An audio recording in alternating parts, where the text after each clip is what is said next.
Ryan had always believed in hard work. It was the bedrock of his upbringing, the guiding principle that had shaped his life.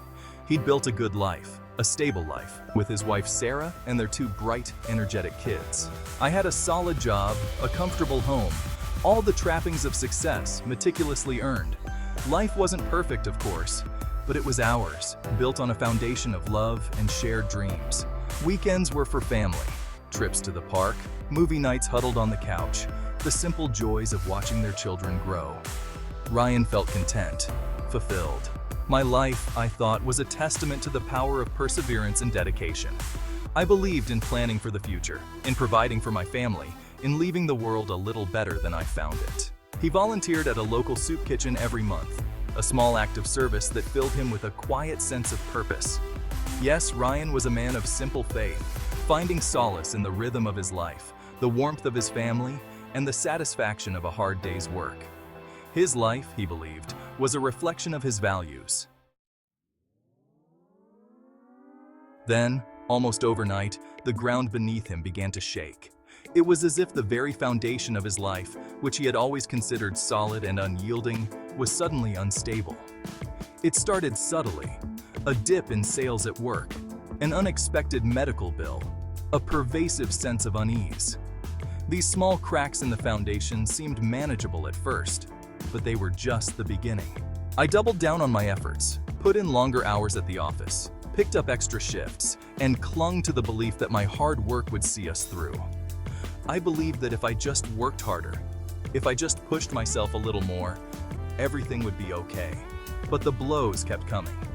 Each new challenge felt like a punch to the gut, leaving him more and more breathless. The company he worked for, once a beacon of stability, announced layoffs. It was a shock to everyone, a sign that even the most secure places could falter. Ryan's name was on the list. The realization hit him hard, a stark reminder of how fragile his situation had become. The news hit him like a physical blow, stealing his breath and leaving him reeling.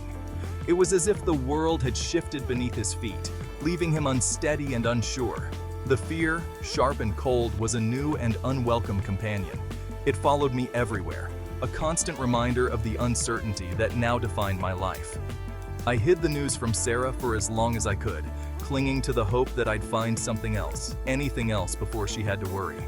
I spent countless hours searching for jobs, sending out resumes, and hoping for a miracle. But the job market was unforgiving, and soon, the weight of their situation became impossible to bear alone. Each rejection letter felt like another nail in the coffin of his hopes. The day he told Sarah, the fear in her eyes mirrored his own, and he felt a part of him crumble. It was a moment of shared vulnerability, a stark reminder of how much they had to lose. It was the beginning of a downward spiral, a relentless series of misfortunes that chipped away at their carefully constructed life. Each new setback felt like another piece of their world falling apart.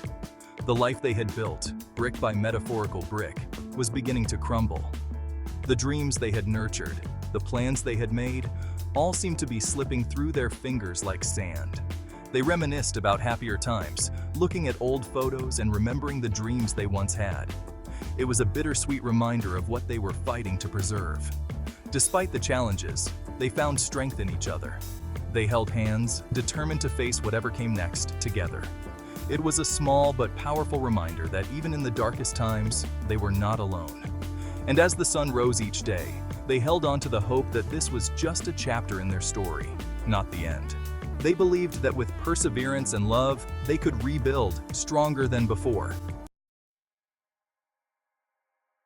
The months that followed were a blur of anxiety and despair. Savings dwindled, bills piled up, and the constant pressure took its toll. Ryan found himself spiraling, questioning everything he thought he knew. Where was the justice in all of this? Why had my faith, my hard work, abandoned me when I needed it most? He withdrew from friends and family, ashamed of his circumstances, unable to reconcile the successful man he thought he was with the desperate reality staring back at him in the mirror. The man in the mirror looked unfamiliar, haggard, defeated, a stranger to himself. The joy that had once come so easily was replaced by a gnawing emptiness.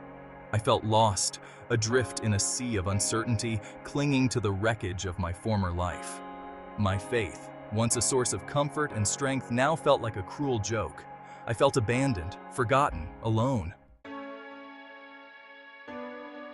One evening, at his lowest point, Ryan received a call. It was Mark, a friend from his volunteer group at the soup kitchen. They had spent countless hours together, serving meals to those in need, sharing stories, and building a bond that went beyond mere friendship. Hey Ryan, it's been a while. I noticed you haven't been around lately. The group misses you, and honestly, I've been worried. How about we grab a bite at the diner and catch up? It'll be just like old times. At first, Ryan resisted. He felt a heavy weight on his shoulders, a burden he didn't want to share. He didn't want to burden his friend with his problems, didn't want to face the pitying looks. He feared the judgment, the uncomfortable glances, the sympathetic expressions that often felt more like pity than genuine concern. I don't know, Mark.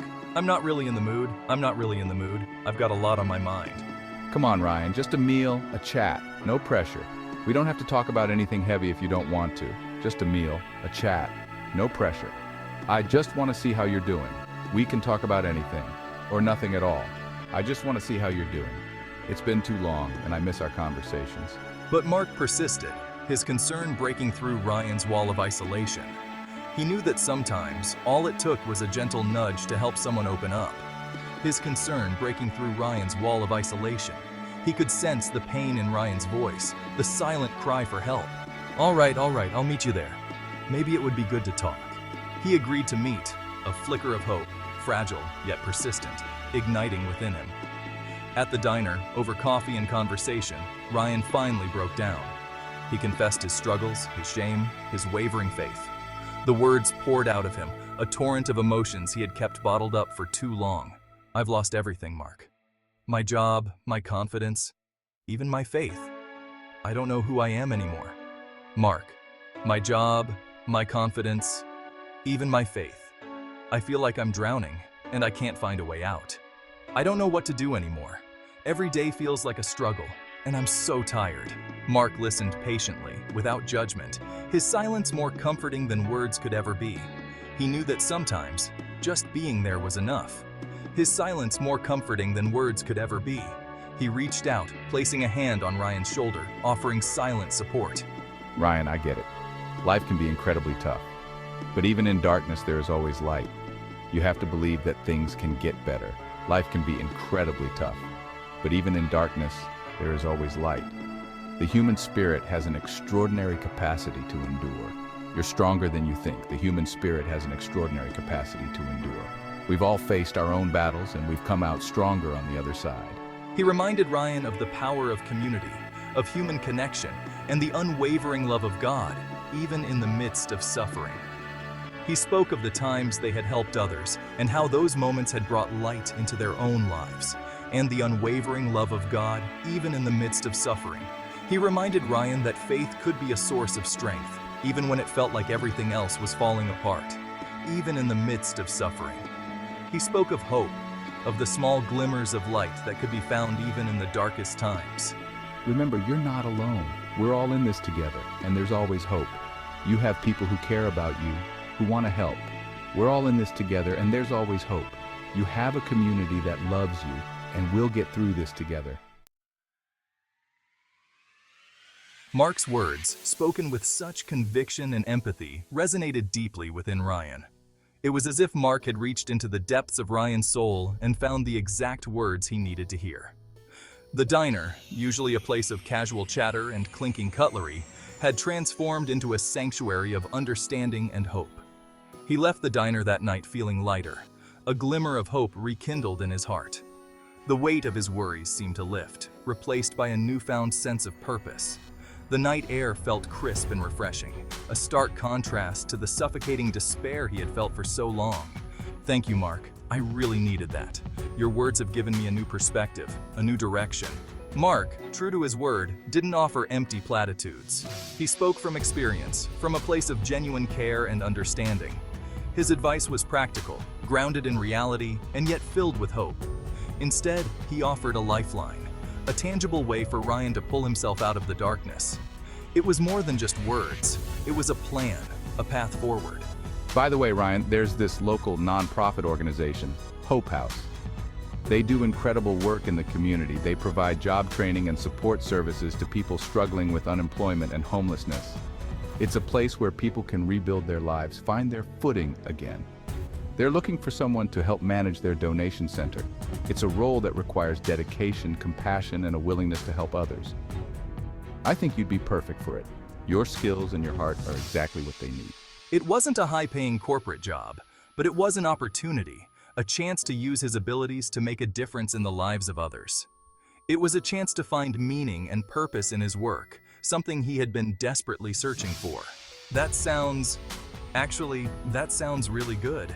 I've always found solace in helping others. It's something that has always brought me peace.